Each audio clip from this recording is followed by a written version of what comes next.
Je vous présente dans cette vidéo les chances de médaille françaises à Paris 2024, le mardi 30 juillet. Et ça va commencer de bonne heure puisqu'il y aura le triathlon homme dès le début de matinée, il faudra se lever tôt, et en espérant évidemment que la scène permettra la tenue de l'épreuve. Alors, il y aura la possibilité de la reporter jusqu'à 2 jours, mais évidemment, ça va être le feuilleton qui va nous tenir en haleine, ce feuilleton de la Seine. Est-ce qu'elle va être nageable pour les Jeux Olympiques? Mais on va parler du sportif, c'est ce qui nous intéresse dans cette vidéo. Et évidemment, quand parlons triathlon, on a des chances françaises extrêmement importantes, puisque les 2 champions du monde de triathlon des 2 dernières années sont français. C'est Dorian Coninx en 2023, c'est Léo Bergère en 2022. Il y avait même avant ça Vincent Luis, qui malheureusement ne sera pas à Paris, la concurrence étant tellement forte en équipe de France qu'il n'a pas réussi à se qualifier. Alors certes, on a les 2 derniers champions du monde, mais c'est pas gagné pour autant, et loin d'être gagné pour autant. Faut rappeler quand même un petit peu le format des championnats du monde.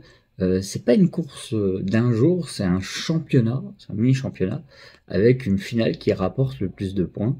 Et en fait, dans le cas de Léo Bergère et dans le cas de Dorian Coninx, ça s'est déroulé de manière assez similaire, c'est-à-dire que avant cette finale qui vaut plus de points que le reste du championnat, ils étaient derrière 2 hommes forts qui sont l'anglais Alexis et le néo-zélandais Hayden Wilde. Et les circonstances de course ont fait qu'ils ont pu gagner la course dans un premier temps et devenir champion du monde au classement général. Et dans ces 2 cas-là, ça a été avec une configuration particulière de course. C'est-à-dire qu'il y a un groupe qui s'est détaché en natation, où les Français sont très forts et tous les Français étaient à l'avant. Ils ont fait le forcing en vélo. Hayden Wilde et Yi étaient dans un autre peloton plus loin. Et évidemment, ils ont commencé la course à pied bien plus tard et ils n'ont pas pu faire leur retard. Parce qu'effectivement, les 2 meilleurs coureurs à pied, c'est le Britannique et c'est le Néo-Zélandais. Et si les Français veulent une chance de titre olympique, c'est évident qu'il faudra faire la différence dès le début du triathlon, par la natation et le vélo, parce que sur la course à pied pure, ils ont montré ces 2-là qu'ils étaient au-dessus du lot. Donc vraiment, la configuration de course va être très importante. Moi, je me demande à Paris si le circuit vélo est adapté pour faire des écarts. On verra bien. Mais dans tous les cas, on a des chances de médailles importantes, puisqu'on n'est pas des manches en course à pied, hein, sinon on n'aurait pas ces résultats en triathlon. Et à ce jeu-là, Dorian Coninx, il s'est bien remis d'une blessure qu'il avait eu fin mai, à une longueur d'avance sur les autres Français, Léo Bergère et Pierre Lecor. Grâce à sa pointe de vitesse, il est quasi imbattable au sprint, et ça sera vraiment une arme très très importante dans cette course indécise. Alors ensuite, ce jour-là, évidemment, on attend tous une des stars françaises des Jeux, c'est Clarisse Agbenienou en judo, catégorie moins de 63 kg. Alors Clarisse, voilà, vous connaissez l'histoire, championne olympique à Tokyo, elle attendait tellement ce titre, elle enchaîne avec le titre par équipe, la grande madame de l'équipe de France des Jeux de Tokyo. Ensuite, elle décide de faire un enfant, est née Athéna, et vraiment cette Olympiade a été rythmée par le retour à la compétition de Clarisse et son nouveau mode de vie avec Athéna. Dans toutes ses interviews, c'est un moteur énorme pour elle. D'ailleurs, il y avait eu des petites conversations, hein. Elle souhaitait avoir Athéna dans le village olympique. Alors évidemment, c'était pas possible en permanence, hein, presque par rapport aux autres athlètes. Donc Clarisse dormira dans un hôtel particulier pour dormir avec sa fille. Mais sur le plan sportif, elle est revenue quand même assez rapidement avec un titre de champion du monde en 2023. Elle a eu après des petits bas, hein, notamment des championnats d'Europe difficiles. Elle fait un début de saison 2024 remarquable. Arrive la dernière échéance en date où elle a été, les championnats du monde 2024. Elle apparaît dans une forme physique incroyable, vraiment très très costaud physiquement. Alors certes, elle perd en demi-finale contre la Canadienne Beauchemin-Pinard, mais on va dire que c'est plus sur une erreur de vigilance que vraiment le fait qu'elle ait été dominée dans ce combat-là.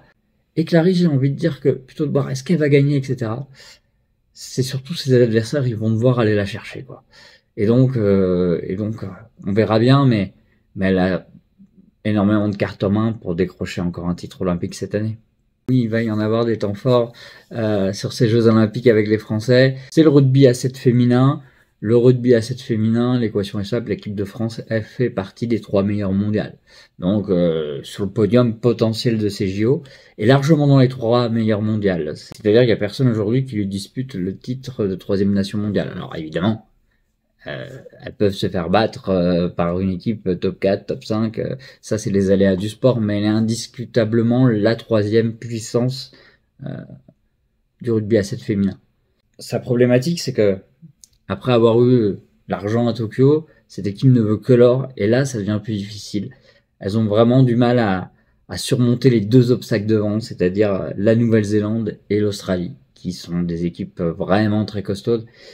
Elles ont fait beaucoup de finales cette année, et à chaque fois, soit contre l'Australie, soit contre la Nouvelle-Zélande, elles les ont perdues. Elles veulent l'or à Paris. Est-ce que finalement, le destin fera que c'est sur les Jeux Olympiques qu'elles arriveront à battre leurs grandes rivales? Pour la médaille, je m'inquiète pas trop. Pour l'or, ça sera pas facile. On suivra également l'épée féminine par équipe. Dans cette arme, la France n'est pas favorite, mais plutôt outsider, mais a largement les capacités de faire médaille. Ensuite, on va regarder la dernière journée du surf. Alors le surf sur le spot de Teahupo'o à Tahiti, ça va être splendide, magnifique, on risque de se régaler au niveau des images. D'ailleurs, ça commencera dès le premier jour des Jeux. Mais là, ce mardi, c'est les médailles qui se jouent.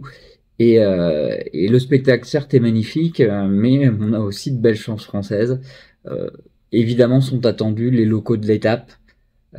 Chez les hommes, Kaoli Vast, qui vit à quelques mètres de la vague.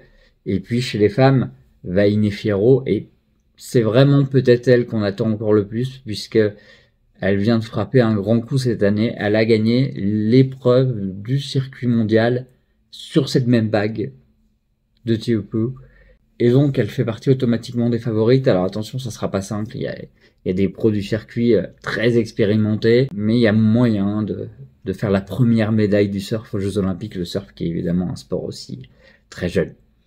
Au jeu, c'est sa 2e apparition. Et puis enfin, évidemment, on jettera un coup d'œil à la natation. Alors j'en parlerai plus pour le mercredi, pour le lendemain, parce que là on sera dans les demi-finales.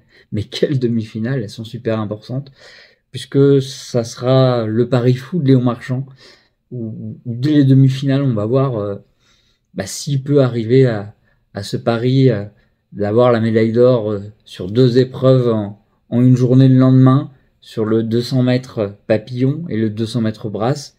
Et là déjà, les demi-finales nous donnent toujours en natation des indications extrêmement importantes. Puis on n'oubliera pas aussi que c'est la demi-finale de Maxime Grousset en 100 mètres nage libre. Donc on suivra ça avec attention.